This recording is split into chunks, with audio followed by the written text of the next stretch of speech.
What's good, guys? Go to easynpc.com for the cheapest and safest way to get caps, weapons, items in Fallout 76, and links in the description down below. Use coupon code CHIEF for 5% off. So for this video, it's gonna be on my Bloodied heavy build, which has been destroying everything that I came across recently, and it is good. And it's super easy. You don't need a farm for that many legendaries. You can actually get most of the stuff that you need for this build through caps, and that is what makes this so good and so friendly to everybody. So what you're going to want to do is that you're going to need to get power armor, your favorite set. I recommend T51 or Excavator or X01. I like Excavator just for the extra carrying capacity, and also it gives you more mining so you can farm ammo easier when you get lead ores.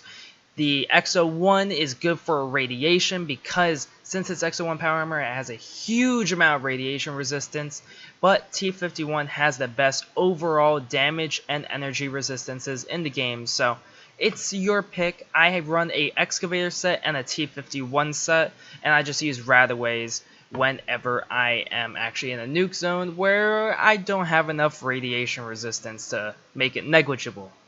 So, for this, you're going to need a certain spread on your build, and let's go straight to the build. So here is the spread. This is how I'm using my special stats and my perks. I'm going to go over which one's a core perk and which one's kind of up for grabs. It's only a preference, but this is the way I like to run this build. So for strength, we're going to have blocker and the heavy gunner perks. These are must-haves. There is no getting around these. These are also vital. The theme is that you're trying to reduce the amount of damage that they deal to you by a set percentage right off the bat. And it's just by so many percentages that they end up dealing no damage to you, virtually. So, that is the goal. So, we have blocker for the melee damage.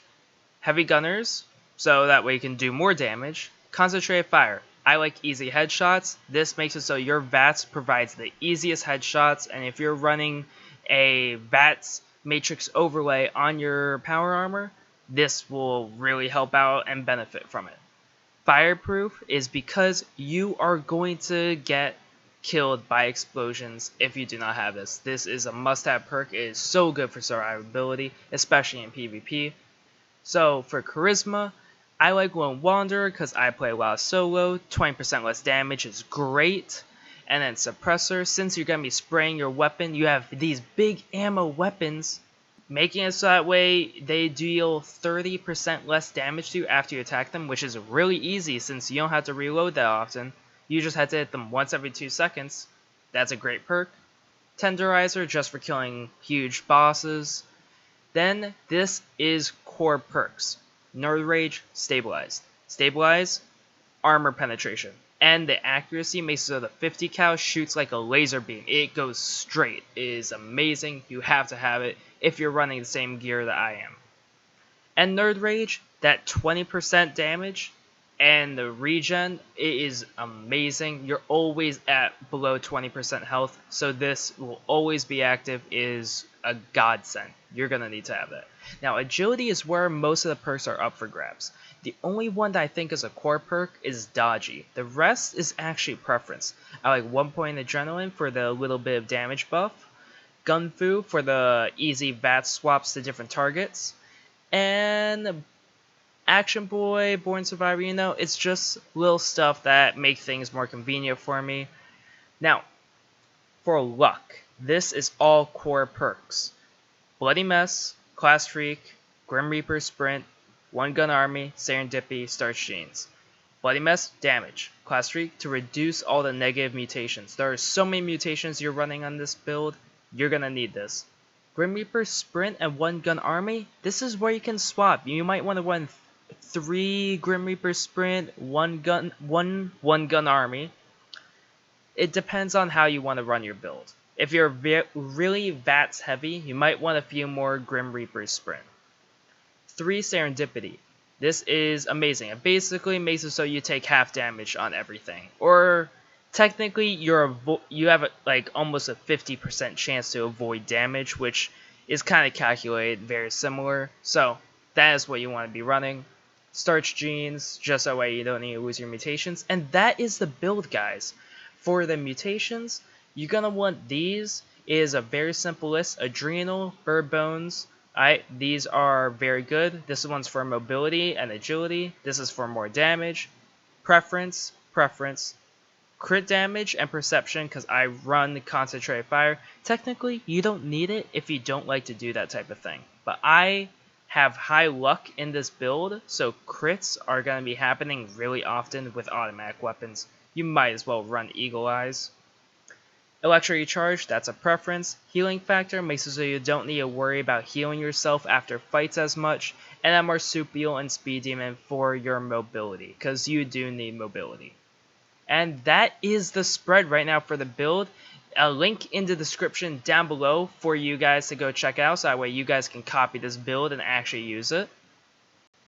And that is the build, you guys. Now, for this, I actually recommend using certain weapons, which the first one, the high priority one, is gonna be the 50 cal machine gun. This one has no wind up time for a heavy weapon, large magazine, great fire rate, amazing damage, is all around the perfect weapon. And if you can get this even 1 star as a Bloodied 50 cal, that is all you need. I swear to you, I promise this is gonna be your weapon. You don't even need to be Bloodied Explosive or Bloodied anything else.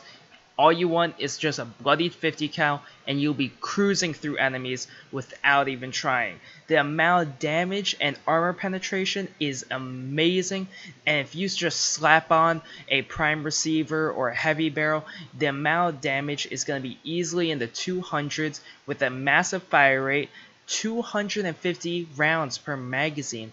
You can tear through anything easily, and also you're going to be having a natural armor penetration, which it's 45%. That is almost as powerful as the actual major prefix for legendaries, which is anti-armor, which is only 50%. So think about it. You have a natural anti-armor on all of your heavy weapons. This is so good. And so all you have to do is just survive, use this, and you are good to go. You don't need much for any of this. Is just one weapon, and the rest you can actually get through just farming caps and end up buying all the plans you need. Now, for the armor, all you really need is Emergency Protocols, the mod, which costs 5,000 caps. Once you create your armor, you just go and add Emergency Protocol to it, and that is the reason why this build works.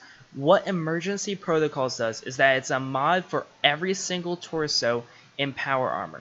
And what it does is that it lowers the damage you take by half when you're at below 20% health.